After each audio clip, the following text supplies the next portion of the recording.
नमस्कार. उपनिषदांची तोंडओळख भाग 24. नचिकेताला 3 वर माग असे यमराज म्हणाले होते. त्यापैकी 2 वर त्याने मागितले. त्याचे विवरण मागच्या भागांमध्ये आपण पाहिले. आता यमराज त्याला 3रा वर माग असे म्हणत आहेत.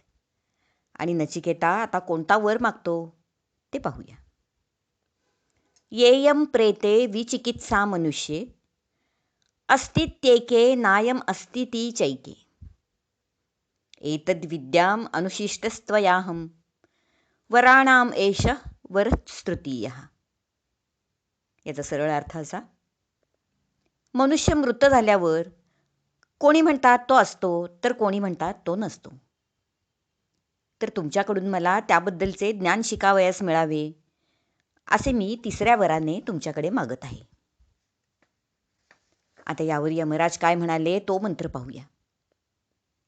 देवैरत्रापि विचिकित्सं पुरा नहि सुज्ञेयम अनुरेष धर्म अन्यं वरम नचिकेतो वृणीष्व मामोपरोत्सी अतिमा सृजैनम.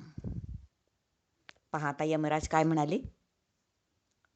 ते म्हणाले, पूर्वी देवांनीही या मृत्यूविषयी चिकित्सा केली होती, संशोधन केले होते, ज्ञान मिळवायचा प्रयत्न केला होता. पण हे ज्ञान सहजपणे किंचित सुद्धा समजण्यासारखे नाही. त्या देवांनाही याबद्दल फारसे काही कळले नाही. तेव्हा तूही यासाठी हट्ट धरू नकोस, आग्रह करू नकोस. हे सोडून अन्य काही दुसरा वर माग. इथे यमराज थोडे दुविधेत पडल्यासारखे वाटतायत.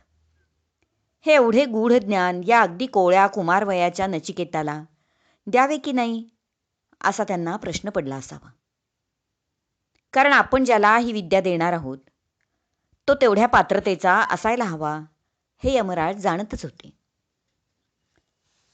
त्याचा हे जाणून घेण्याचा निग्रह किती बळकट आहे हेही यमराजांना तपासायचे होते. त्याची परीक्षा केल्याशिवाय हे ज्ञान त्याला देण्यास यमराज सहजासहजी तयार नव्हते. पुढे नचिकेता काय म्हणतो ते आता पाहूया. तो म्हणाला, देवैरत्रापि विचिकित्सं किल त्वं च मृत्यो यन्न सुज्ञेयमात्थ वक्ता चास्य त्वा दुर्गण्यो न लभ्यः नान्यो वरस्तुल्य एतस्य कश्चित. तो नचिकेता म्हणाला, अहो यमराज, देवांना सुद्धा यदविषयी शंका होती आणि ते ज्ञान सहज कुणाला कळण्यासारखे नाही असे आपणच म्हणता. म्हणजे हे सांगण्यासाठी आपल्यासारखा दुसरा वक्ता मग कोण बरं असणार? तेव्हा आपणच हे ज्ञान मला द्यावे हाच माझा वर कायम आहे. या व्यतिरिक्त कोणताही वर मला नको. तेव्हा यमराज म्हणाले, शतायुष पुत्रपौत्रं वृणीष्व. अरे शतायुषी असे पुत्रपौत्र, मुले, नातवंडे माग. बहून पशून हस्ती हिरण्यमश्वान. पुष्कळसे पशुधन, सोन्याने सजवलेले हत्तीघोडे माग. भूमेर्महदायतनं वृणीष्व स्वयंच जीव शरदो यावदिच्छसी. अरे हवी तेवढी भूमी माग, राजवाडे, प्रासाद माग, किंवा तू स्वतःही इच्छा वाटेल तेवढे आयुष्य माग. एतत्तुल्यं यदि मन्यसे वरम वृणीष्व वित्तं चिरंजीविकांच. किंवा याच्या तोडीचा दुसरा वर अरे मागून घे. भरपूर धनसंपत्ती, चिरंजीवित्व घे. महाभूमौ नचिकेतः त्वमेधी कामानां त्वा कामभाजं करोमि. अरे भरपूर मोठा प्रदेश मी तुला देतो. शिवाय तू जी इच्छा करशील ते ते तुला प्राप्त होईल. त्याचा तू उपभोग घेऊ शकशील असे मी करतो. पण हा वर सोडून दे.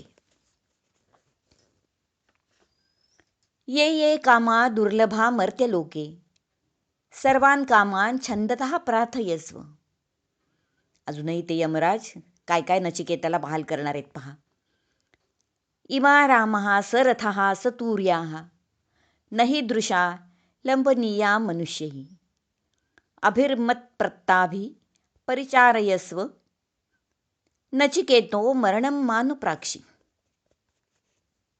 अजूनही यमराज नचिकेताची समजूत घालत आहेत. दुसरे काहीतरी माग असे म्हणत आहेत. अरे ऋषिकुमारा, या मृत्यूलोकात जे जे काही प्राप्त होणे दुर्लभ आहे ते सगळे मी तुला बहाल करीन. रथ, वाद्ये इत्यादींसह असणाऱ्या सुंदर तरुणी की ज्या मनुष्यांना मिळणार नाहीत, अशा तरुणी तुला प्राप्त होतील. त्यांच्याकडून तू सेवा करून घे. पण हे नचिकेता, मरणाविषयीचे ज्ञान एवढे तू मला विचारू नकोस. आता इतकी सारी प्रलोभने दाखवल्यानंतर नचिकेता याला फसेल व आपला हट्ट सोडून देईल असे यमराजांना वाटले. पण नचिकेता मुळीच फसला नाही, मोहात अडकला नाही. उलट तो यमराजांना म्हणाला, शोभावामर्त्यस्य यदंतकैतत् सर्वेंद्रियाणां जरयन्ति तेजः अपि सर्वजीवितम् अल्पमेव तदैव वाहास्तव नृत्यगीते न वित्तेन तर्पणीयो मनुष्यः लप्स्यामहे वित्तम् अद्राक्ष्मचेत्तवा जीविष्यामो यावदिष्यसि त्वं वरस्तु मे वरणीयस्य एव यस्मिन्निदं विचिकित्सन्ति मृत्यो यत्साम्पराये महती ब्रूहि नस्तत् योऽयं वरो गूढमनुः प्रविष्ट नान्यं तस्मात् नचिकेता वृणीते. आता हे एकदम आपण 3 श्लोक पाहिले. या मंत्राचा साधारण मतितार्थ श्रोत्यांच्या लक्षात आला असेल की यमराजांनी दाखवलेली सारी प्रलोभने नचिकेताने नाकारली आणि मी मृत्यूविषयीचे ज्ञान मागणारा जो वर आधी मागितला तोच मला हवा यावर तो अगदी ठाम राहिला. आता या तिन्ही मंत्रांचा विस्तृत असा अर्थ पाहूया आपण पुढच्या भागात. हरिओम तत्सत. भाग 24 समाप्त.